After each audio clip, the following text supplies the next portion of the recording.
하나님의 평화가 말씀을 듣는 우리 가운데 함께 하시길 바랍니다. 오늘은 주현 후 7번째 주일입니다. 참으로 안타까운 일은 지난 금요일에 이정현 형제가 우리 곁을 떠났습니다. 오늘 아침에 발인 예식을 하였고 지금 화장이 진행 중입니다. 예배를 마치고 저는 납골 예식을 위해 용인 서울 공원 묘지로 갈 것입니다. 그동안 함께 마음을 모아준 생동 가족에게 감사를 드립니다. 어제 입관 예식과 생동 가족 기도회, 위로 기도회, 그리고 오늘 발인 예식까지 여러분들이 함께 하셨습니다. 더욱 대단한 것은 이래와 시온이가 다니는 청계 자유학교의 학부모와 학생들이었습니다. 공동체의 모습이 참 귀하고 아름다웠습니다. 이정현 형제 생전의 이야기입니다. 제가 세례 교육을 하러 그댁에 갔을 때 교육을 마친 후 이정현 형제가 미안해하면서 제가 오늘 컨디션이 안 좋거든요 하셨습니다. 그래도 45분간 잘 앉아서 공부를 했습니다. 그때 큰딸 이래가 아빠에게 이렇게 말했습니다. 아빠가 언제 컨디션이 좋은 적이 있어요? 그렇게 반문했습니다. 아빠는 운동을 안 해서 이젠 근육이 하나도 없다고 푸념했습니다. 그날 이래의 말이 두고두고 가슴에 남았습니다. 아빠에게 몹시 속상했던 모양입니다. 그런데 나중에 들었습니다. 아빠는 평소에 늘 아이들과 학교를 걸어서 동행해 주었고 또 어려서 약하게 태어난 아이들의 건강을 위해서 주말마다 산에 가고 함께 운동하고 그래서 언제나 호흡을 함께 했다고 합니다. 아이들을 움직이게 하자면 얼마나 다그쳤을까요? 그만한 아빠도 없다고 했습니다. 이래의 투정은 아마 이래다운 아빠를 위한 표현법이었던 것 같습니다. 비록 살가운 위로는 아니었지만 아빠는 아이의 속마음을 잘 이해하고 있었을 것입니다. 사람이 먼저 떠나면 그렇게 아쉬움이 남습니다. 비록 짧은 시간이었지만 그의 예의 바름과 넉넉한 웃음 그리고 신방 후 나누었던 유일했던 애찬, 찐빵 애찬을 기억합니다. 그리고 자녀들과 함께 아내와 더불어 정성스럽게 세례식을 준비하던 그 마음을 결코 잊지 않을 것입니다. 오늘 주인공은 요셉입니다. 요셉 이야기는 참 유명합니다. 성경에서 요셉에 대한 기록은 짧지 않습니다. 우리가 잘 아는 야베스의 기도 주인공 야베스는 겨우 2절에 불과합니다. 그런데 요셉에 대한 기록은 창세기 37장에서 50장에 걸쳐서 무려 14장입니다. 대하 드라마와 같습니다. 유명한 뉴욕 브로드웨이 명품 뮤지컬 요셉도 있습니다. 노벨 문학상 작가 토마스 만은 요셉 이야기를 무려 6권의 책으로 만들었습니다. 요셉과 그의 형제들이란 6권짜리 장편 소설입니다. 오래전에 제가 토마스 만의 요셉과 그의 형제들 장편 소설을 이야기했더니 제 기억에 박희영 집사님이 그 전지를 구입해서 교회 도서관에 기증했습니다. 그런데 누군가 1편을 빌려가고 몇 년째 아직 반납을 안 하고 있습니다.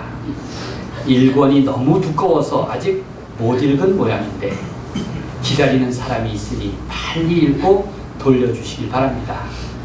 책이 짝짝이가 되면 아무 쓸모가 없습니다.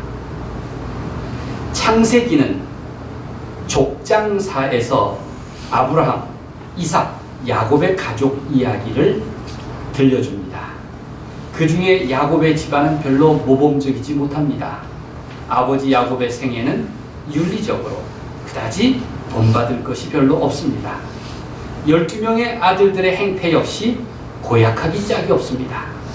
그런데 사람들은 유난히 요셉을 좋아합니다. 색동옷, 꿈자니, 복, 총리 대신 등 얼마나 꿈같은 이야기입니까? 요셉은 하나님의 보호하심, 하나님의 형통하게 하심을 이야기할 때 가장 대표할 만한 본보기와 같은 인물입니다. 요즘 어린이 가구 브랜드도 꿈꾸는 요셉 있죠? 꿈꾸는 요셉. 여러분도 모든 꿈꾸는 자들의 모델인 요셉에 대해서 관심을 갖기를 바랍니다. 요셉은 배다른 형들의 미움을 받아서 17살 때 종으로 팔려서 애굽으로 넘겨졌습니다. 형들은 아우 요셉이 아버지의 편애를 받고 또 꿈으로 자신들을 놀려 괘씸하게 여겼습니다. 그래서 아버지에게는 들짐승이 아우를 해쳐 죽었다면서 피 묻은 옷을 거짓 증거로 내밀었습니다. 오죽 못난 형제들입니까? 요셉은 참 억울한 인생입니다. 보통 사람 같으면 원망과 복수의 칼을 갈았을 것입니다. 요즘 대선 국면에서 복수 이야기가 자주 들리는데 저는 공감할 수가 없습니다. 요셉은 갖은 고난과 모함과 시련을 겪고 마침내 총리가 되는 출세를 했어도 복수심은 언감생심 털끝만치도 품지 않았습니다. 총리 요셉은 유능한 경제정책을 펼친 인물입니다. 7년의 풍년과 7년의 흉년 동안 잘 다스린 덕분에 애굽뿐 아니라 이웃나라에도 좋은 영향을 끼쳤습니다. 가나안 땅에 살던 형들과 우여곡절 끝에 만날 수 있었던 것도 그의 뛰어난 경제정책 덕분이었습니다. 마침내 요셉은 애굽으로 식량을 구하러 온 형들과 만납니다. 왼수만도 못한 그들이었습니다. 요셉은 그 형제들을 어떻게 대했을까요? 외국에서 온 형들은 총리인 요셉을 알아볼 리가 없습니다. 이런저런 기회로 형들의 진심을 살펴보던 요셉은 마침내 자신의 출신을 밝혔습니다. 그는 더 이상 자신을 숨길 수 없을 만큼 감정이 복받쳐 올랐습니다. 3절 말씀을 보십시오. 요셉이 그 형들에게 이르되 나는 요셉이라 내가 요셉입니다. 이렇게 말합니다. 같이 읽겠습니다. 시작.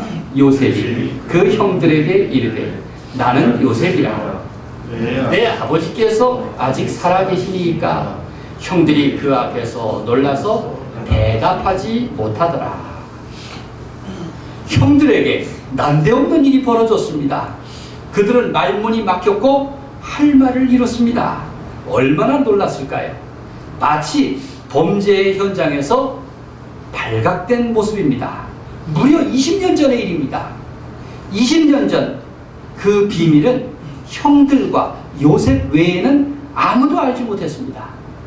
요셉의 입에서 나온 형들이 애굽에 판 자가 바로 나라는 말은 더 이상 부정할 수 없는 증거였습니다.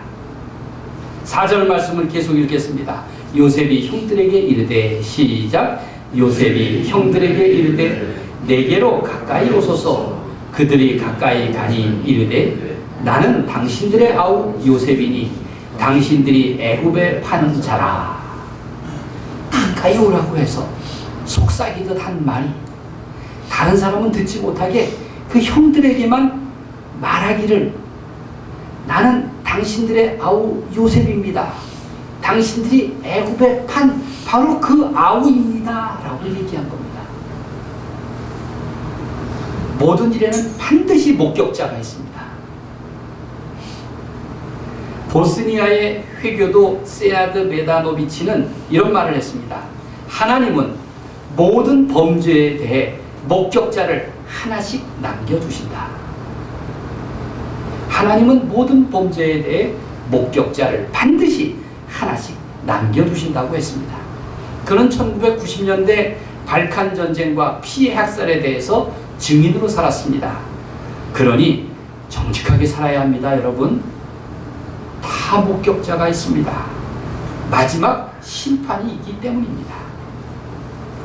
본문의 이야기를 세세히 들어보면 과연 요셉은 하나님의 사람이었습니다. 그는 오늘 현대인들에게까지 꿈을 나누어주는 사람, 희망을 이끌어주는 사람이 되었습니다. 이 시간 요셉의 화해를 살펴보겠습니다. 형들에게 정말 난데없는 일이 벌어진 것입니다. 그들은 말문이 막혔고 할 말을 잃었습니다. 얼마나 놀랐을까요? 마치 범죄 현장에서 발각된 모습입니다. 무려 20년 전의 일이 어떻게 지금 들통이 날 수가 있겠습니까? 형들이 노예로 팔아남긴 그 요셉이 지금 애굽의 총리로서 바로 눈앞에 있는 것입니다. 요셉은 형들을 가까이 불러서 속삭이듯 명백한 증거를 제시하며 못을 박았습니다. 형들, 당신들이 모의해서 나를 애굽에 팔지 않았습니까? 그러나 요셉은 불리한 증거를 들이대면서 형들의 겁을 주지 않았습니다. 겁박하거나 복수를 들먹이지 않았습니다. 자신들이 저지른 몹쓸 과거의 행적 때문에 불안해하고 두려워하는 형들을 오히려 감싸주고 있습니다. 5절 말씀을 함께 읽겠습니다. 당신들이 나를 이곳에 팔았다고 해서, 시작. 당신들이 나를 이곳에 팔았다고 해서 근심하지 마소서, 한탄하지 마소서. 하나님이 생명을 구원하시려고 나를 당신들보다 먼저 보내셨나이다. 오히려 이 일은 하나님의 섭리였다고 변증함으로써 형들을 변명해 줍니다. 본문에서 거듭거듭 반복합니다. 5절에 보니까 하나님이, 또 7절에도 하나님이, 8절에 나를 이리로 보내신 이는 당신들이 아니요 하나님이시라. 또 8절에 보면 하나님이 나를 애굽 온 땅의 통치자로 삼으셨나이다. 9절에서도 하나님이, 계속 하나님이 말끝마다 하나님 타령을 했습니다. 알고 보니 모든 일은 하나님의 계획과 섭리 속에 있었다는 것입니다. 돌아보면 결론적으로 모든 일이 하나님의 은혜와 복이었다는 것입니다. 하나님은 형들의 음모와 범죄까지, 그것은 아주 나쁜 일이고 그렇게 비정한 일일 수 없지만, 그러나 하나님의 목적대로 이끌어 가셨다고 하는 것입니다. 하나님은 형들의 시기와 미움조차 하나님의 의도대로 이끄십니다. 하나님의 섭리를 깨달은 자는 자신이 당하는 고난의 이유를 압니다. 우리는 원치 않고 피했으면 하는 고난이지만, 하나님은 종종 우리가 당하는 고난을 통해서 주님의 뜻을 이루기도 하십니다. 요셉이 이야기에는 두 가지 특징이 있습니다. 하나는 진정한 용서, 화해의 정신이고, 또 하나는 꿈의 힘입니다. 두 가지 모두 하나님에 대한 끝없는 경외의 신과 하나님의 섭리에 대한 깊은 이해에서 비롯됩니다. 4절 5절의 말씀은 이렇습니다. 내가 형님들의 아우 요셉입니다. 형님들이 나를 이집트에 팔아넘기셨지요? 그러나 이제는 나를 이곳으로 팔아넘겼다고 해서 마음으로 괴로워할 것도 얼굴을 붉힐 것도 없습니다. 하나님께서 우리 모두의 목숨을 살리시려고 나를 형님들보다 앞서서 보내신 것입니다. 이렇게 말한 것입니다. 인간의 악한 목적조차 하나님의 선하신 일에 지배당한다는 사상은 성경 지혜 문학의 핵심입니다. 잠언에 잘 나타나 있습니다. 잠언 19장 21절에서는 사람의 마음에는 많은 계획이 있어도 오직 여호와의 뜻만이 완전히 서리라, 이렇게 말씀하고 있습니다. 잠언 20장 24절에서는 사람의 걸음은 여호와로 말미암나니 사람이 어찌 자기의 길을 알 수 있으랴, 이렇게 말씀하기도 합니다. 요셉 이야기는 성경이 말하는 지혜의 절정입니다. 또 하나 요셉의 꿈은 인생을 살아가는 사람에게 좋은 도전과 에너지가 됩니다.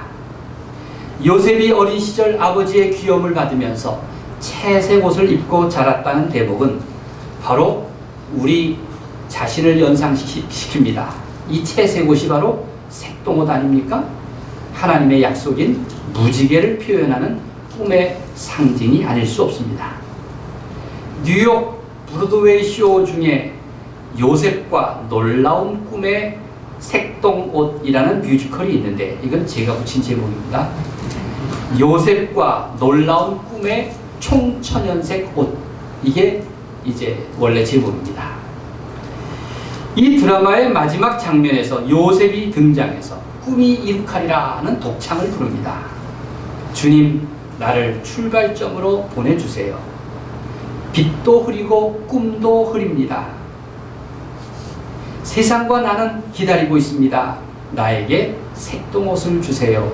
그 놀라운 색동옷을 주세요. 요셉은 두려움에 사로잡혀 있는 형들에게 하나님께서 생명을 구원하시려고 나를 그들보다 앞서 보내셨다고 자신의 꿈을 실현하는데 그 배경이 된 고난당한 이유를 이해하고 있는 것입니다. 7절 8절이 이런 것입니다. 하나님께서 나를 형님들보다 앞서 보내신 것은 우리 가족을 땅 위에 살아남게 하시려는 것이었습니다. 그러니 나를 이곳으로 보낸 것은 형님들이 아니라 바로 하나님이십니다. 하나님께서 나를 파라오의 어른으로 그 온 집안의 주인으로 삼으시고 이집트 전국을 다스리는 자로 세워주셨습니다. 이렇게 말한 것입니다. 나중에 아버지 모시고 그리고 아버지 장례식 이후에도 복수를 두려워하는 형들에게 그들을 달래며 다정한 말로 위로하지 않습니까? 창세기 50장 맨 끝에 있는 말씀입니다. 당신들은 나를 해하려 하였으나 하나님은 그것을 선으로 바꾸사 오늘과 같이 많은 백성의 생명을 구원하게 하시려 하셨나니 당신들은 두려워하지 마소서. 당신들은 악을 품었지만 하나님은 그것을 선으로 바꾸셨다고 그렇게 말했습니다. 하나님은 악을 선으로 바꾸시는 분입니다. 하나님의 은총 안에서 증오가 화해로 바뀌고 죽음이 생명으로 변할 것입니다. 그렇게 요셉은 증언하였습니다. 우리는 야곱의 가정에서도 배울 것이 있음을 잘 알고 있습니다. 사실 야곱의 집 이야기를 보면 이만저만한 막장 드라마도 없습니다. 불화의 끝이 무엇인지 어디인지 알게 합니다. 그러나 가정 불화의 희생양인 요셉의 성숙한 고백을 통해서 우리는 감동을 받습니다. 과거의 요셉을 보면 억세게 운이 없는 참 불행한 인물입니다. 그런데 지금의 요셉을 보면 억세게 운이 좋은 행복한 사람입니다. 이런 걸 보고 사람 팔자 뒤움박이라고 하지 않습니까? 그렇다고 요셉의 행운은 결코 우연한 것이 아니었습니다. 요셉은 내가 하나님의 계획과 섭리를 의식하며 살았더니, 다시 말하면 하나님이 주신 꿈을 기억하며 꿈을 이루기 위해 살았다는 희망을 증언하고 있습니다. 요셉은 하나님께서 구원을 위해 나를 앞서 보냈다라고 말하면서 자신이 하나님의 구원의 도구로서 살았다고 간증하고 있습니다.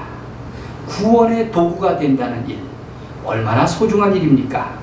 마침내 요셉과 형들 사이에 극적인 화해가 이루어졌습니다. 성경은 이렇게 형제들 간의 화해를 여러 차례 언급합니다. 15절 말씀을 함께 읽겠습니다. 요셉이 또 형들과 입맞추며, 시작. 요셉이 또 형들과 입맞추며 안고 우니 형들이 그제서야 요셉과 말하니라. 독일 속담에 나이를 먹는다고 반드시 현명해지는 법은 없다라는 말이 있습니다. 여러분 다 자기 자신을 보면 공감하시죠? 네, 나이를 먹는다고 다 현명해지지는 않습니다. 나이를 더 먹었다고 형이라고 선배라고 해서 더 철이 들고 더 성숙한 법은 없습니다. 여러분, 노인이 된다고 혹은 출세했다고 그 생각이 바른 것은 아닙니다. 우리가 더욱 하나님 앞에 겸손히 설 때 비로소 성숙해집니다. 요셉의 성숙함은 형들을 용서하고 화해하는 데서 찾아볼 수 있습니다. 더 중요한 것은 형들의 범죄조차 그 배후에서 간섭하시고 바꾸어내시는 하나님의 섭리에 대한 고백이었습니다. 하나님을 향한 요셉의 신실한 믿음과 순종이 모든 것을 형통케 하였습니다. 그래서 요셉을 형통한 사람이라고 부릅니다. 인간의 불운조차, 인간의 불행조차 하나님의 목적대로 이끄시는 은총의 힘, 바로 은총의 능력입니다. 그리하여 요셉의 이름은 용서와 화해의 대표 이름이 되었습니다. 요셉의 용서는 승자의 관대함이나 행운아의 여유 때문이 아닙니다. 요셉의 용서와 화해는 평화를 이루시는 하나님의 샬롬을 믿었기 때문에 가능합니다. 우리는 늘 주님의 평화를 말하지 않습니까? 그만큼 좋은 고백이 어디 있습니까? 부활하신 예수님의 첫 인사였습니다. 우리가 그렇게 주님의 평화를 늘 고백하고 또 전할 때 나는 하나님의 샬롬, 그 무한한 가능성을 믿는 사람이 되는 것입니다.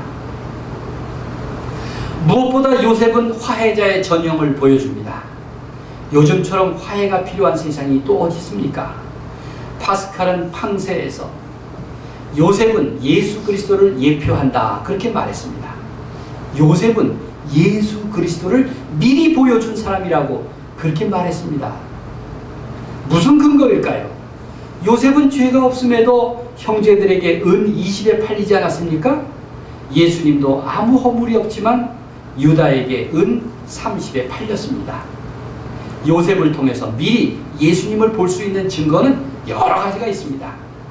요셉에게서 십자가에 못 박은 사람까지 용서하시는 그리스도의 마음을 느낄 수 있지 않습니까? 그래서 우리는 요셉은 비록 과거의 인물이지만 현재의 인물이다 라고 이야기하는 것입니다. 믿음이 좋은 사람들은 자신이 창세기의 요셉과 동일시하려고 합니다. 그리스도인에게 요셉만큼 좋은 모범교사는 없습니다. 그러니 그리스도인이라면 요셉처럼 살아야 한다는 믿음을 품어야 합니다. 그를 가리켜서 요셉이라고 쓰고 평화라고 읽을 수 있습니다. 여러분, 내가 요셉입니다처럼 내가 김국성입니다, 내가 노승혁입니다 라고 말할 때 내 이름과 동의어는 무엇일까요? 내 이름과 동의어는 무엇일까요? 그러기 위해서는 요셉을 따라 배워야 합니다. 먼저 화해하는 사람, 먼저 용서하는 사람, 먼저 하나님의 뜻을 구하는 사람, 먼저 하나님의 섭리를 받아들이는 그 사람, 그가 바로 김국성이고 그가 바로 노승혁이 되길 바랍니다. 그 사람이 바로 그리스도인인 것입니다.